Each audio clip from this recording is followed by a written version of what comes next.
From Ticker News with Aaron Young, this is Ticker Today.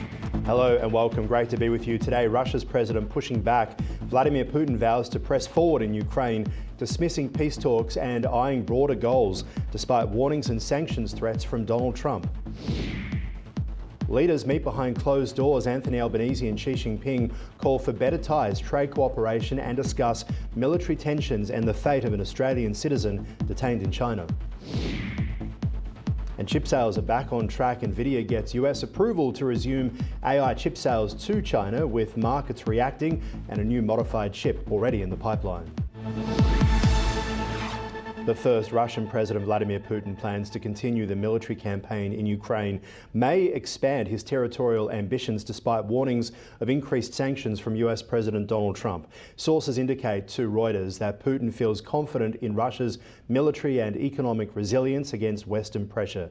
He insists that detailed discussions for peace have not taken place, asserting that he will persist until his demands are met, which include a halt to NATO's eastward expansion.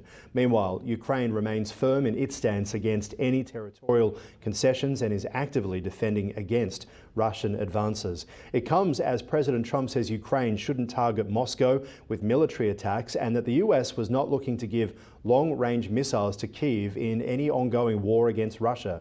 Trump also threatened to impose severe tariffs on Russia if he didn't agree to a ceasefire in the next 50 days. Asked this week why he was effectively giving Russian President Putin so long to carry on with the strikes against Ukraine, Trump indicated the timeline could shift. Here is President Trump. Are you on Ukraine's side now?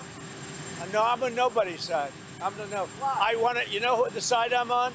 Humanity's side. I want to stop the killing of thousands of people a week. I want to stop the killing. I want the killing to stop in the Ukraine-Russia war. That's the side I'm on. Prime Minister Anthony Albanese met with Chinese President Xi Jinping in Beijing, where discussions included Australia's concerns over a recent Chinese military exercise. Mr Albanese described the meeting as constructive and raised issues regarding detained Australian citizen Yang Huang. Both leaders acknowledged the importance of international trade and expressed a desire to improve bilateral ties. Xi indicated that the relationship between Australia and China is recovering from previous setbacks over the past few years, highlighting the potential benefits for both nations. The Prime Minister is in China for 6 days. Meanwhile, China's economy showed resilience in the second quarter with a 5.2% growth in GDP, slightly ahead of expectations. However, analysts now warn that weak domestic demand and increased global trade risks may pressure the government to implement further stimulus measures. Retail sales have decreased significantly, indicating consumer caution, while challenges in the property sector continue to weigh on overall growth. Forecasts suggest that economic growth may now slow to 4.5% in China over coming months amid the ongoing tariff concerns and deflationary pressures.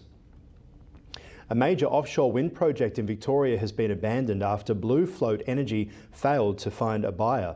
The development was crucial for the meeting of the state's renewable energy targets, which aims for 95% clean energy generation by 2035. The failure of the project raises serious concerns about the future of offshore wind energy in Australia amidst mounting regulatory and financial challenges. The Victorian government has now stated its ongoing commitment to expanding offshore wind projects despite the setbacks.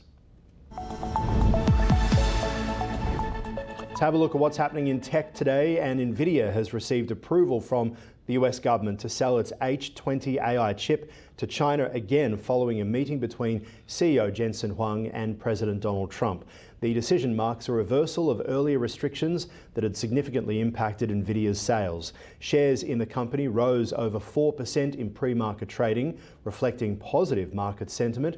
Huang has also announced the development of a new AI chip tailored for the Chinese market alone, designed with modifications to meet US regulatory concerns there. Well, Google is set to invest $25 billion in data centres and artificial intelligence infrastructure across the largest electric grid in the United States. Part of the initiative, the company will allocate over $3 billion to modernise 2 hydropower plants in Pennsylvania. The future is all about the power of these data centres, Google says. The investment aims to support the increasing energy demand from data centres across the area. We're back in Pittsburgh to announce the largest package of investments in the history of the Commonwealth of Pennsylvania, and it's not even close. I don't imagine it's too close. I don't think second is too close. That's a big statement. This afternoon, 20 leading technology and energy companies are announcing more than $92 billion of investments in Pennsylvania. And if you want, we could probably get them up. Let's talk to them right now.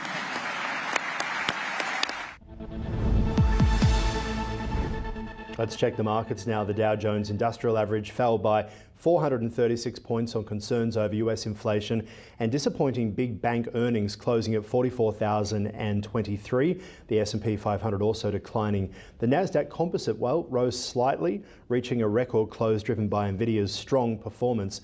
Now, despite those mixed earnings reports from financial institutions, Wall Street hopes the upcoming second quarter earnings season will provide a boost to the stock market.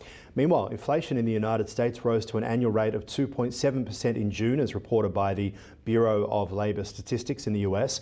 The Consumer Price Index increased from 0.3% from the previous month, primarily driven by rising costs in categories like household furnishings and apparel. Despite a slight decrease in vehicle prices, other areas such as food and energy showed moderate price increases.